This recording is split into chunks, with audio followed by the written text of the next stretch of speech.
Putting this paper together has been an interesting experience for me, because I played my own part in bringing evidence-based practice in the guise of the science of applied behaviour analysis to parents in Ireland.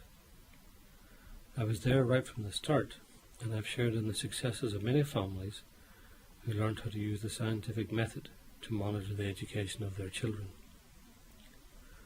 On the downside, I have been amazed at the obstacles placed in front of parents by authorities in both parts of this island. Recent events in the south only serve to magnify the seriousness of the issues I shall be addressing. Concerned parents are viewed as troublemakers because they insist that the science of behaviour is used with their children.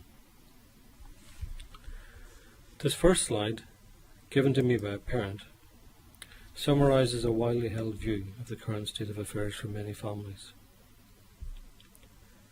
In my presentation, I will try to explain why this image is entirely appropriate. To understand why parents find themselves identifying with this cartoon, we have to examine the way in which decisions affecting the uptake of ABA have been reached. To date, the various bodies which make up the local establishment in the field of autism have excluded behavioural scientists from discussions about applied behaviour analysis. Yet, over the years, these same bodies have produced documents that include serious inaccuracies about this science. These mistakes could be forgiven if they were open to correction, but the problem is they are not. There appears to be no mechanism to have them corrected, nor it seems any motivation to have the professionals whose science is misrepresented involved in getting accurate information out to parents and politicians. If this was simply of academic concern, then it might not matter so much. However, when mistakes transform into a culture of misinformation which affects the lives of children, then things become more serious. They become more serious because the science of behaviour analysis is the front runner in the treatment of autism. And they become more serious because the politicians who are reliant on accurate information to draw policy decisions have no way of discriminating misinformation. And they become more serious because there appears to be favouritism by politicians and support made available for bodies that perpetuate the misinformation. My own involvement with autism began when I was approached by a GP who asked if I could help a parent who was having difficulties with her child. For a year, I worked on a voluntary basis with the family. The little boy was brought to my house each week, and in partnership with the parents, we designed programs together, and I taught them how to use the scientific method in the analysis of problems the child was having and in the implementation of teaching programs. When he first came, these were some of the problems that had been identified, apart from the management problems the parents were having with him. What's interesting are the number of professionals who over the years that consulted with the parents who were unable to offer practical advice.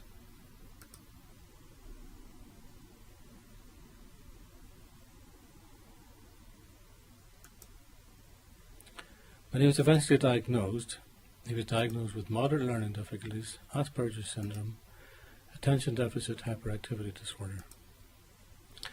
He had a vocabulary of about 7 or 8 words, preferred solitary repetitive play, and didn't respond to his name, and he slept very little. And as I said earlier, his parents had severe difficulties managing a lot of disruptive behaviours.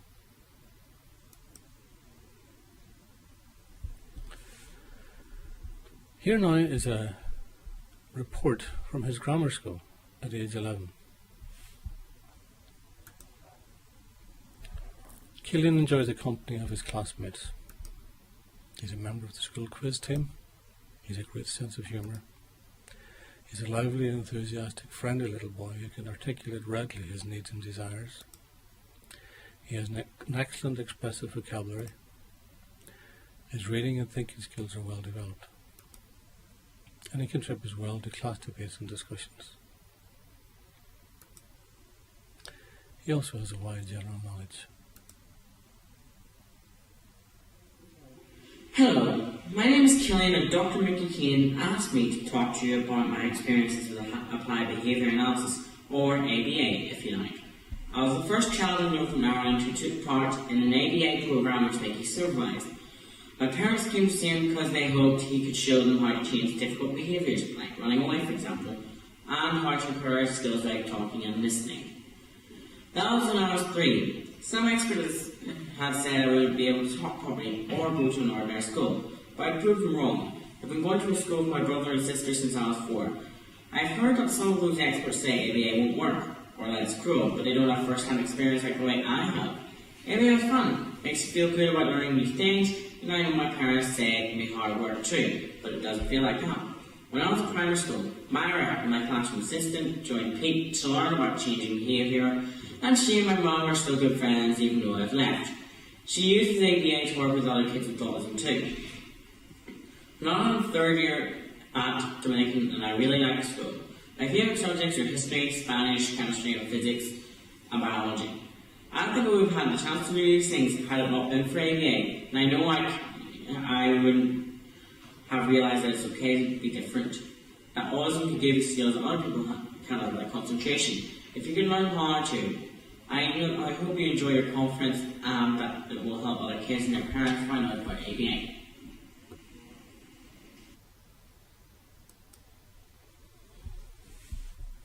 This is a remarkable transformation by any standards.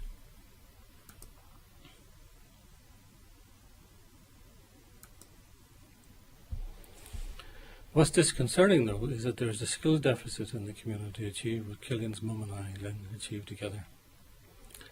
There is serious misinformation on applied behaviour analysis, and there is abuse of parents by some professionals who charge extortionate fees for their services. Killian's mother at one point said we should tell the public about our work together, and when we did, I was inundated with phone calls from desperate parents. I decided to try and address this problem in the community by running workshops for parents, teaching them about ABA. And again, I did this on a voluntary basis for about a year, and eventually the parents organised themselves into a charity called PETE, Parents Education as Autism Therapists. They were the first group in Ireland to have as their mission statement reference to the need for science-based treatments for autism. Together with these parents, we wrote the first book published in Ireland and the first in the rest of Europe explaining this science. This book has since been translated into Japanese and is currently being translated into one of the many languages in India. This book is significant on a number of levels that will become clearer later on. For now, I want to take a closer look at the definition of applied behaviour analysis. ABA is a science. It is the science in which tactics derived from the principles of behaviour are applied systematically to improve socially significant behaviour, and experimentation is used to identify the variables responsible for behaviour change. Note, it is not a therapy for autism. It is a science.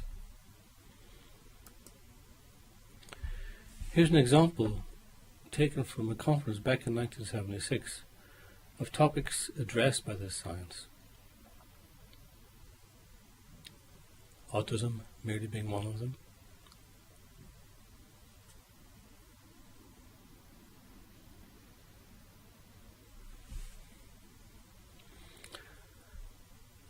And when you work with the science, here's the type of thing that is done. If we concentrate on the numbers along the top, we select the behaviour to be analysed, then you measure the behaviour, then you select treatment strategies, then you implement the strategies, and then you evaluate the effects of treatment. It is child-centred in that it evolves with progress, and it involves database decision-making. That is, when you implement a program and monitor the effects of that program on the child's progress, if it's not working, then you change it. Simple as that.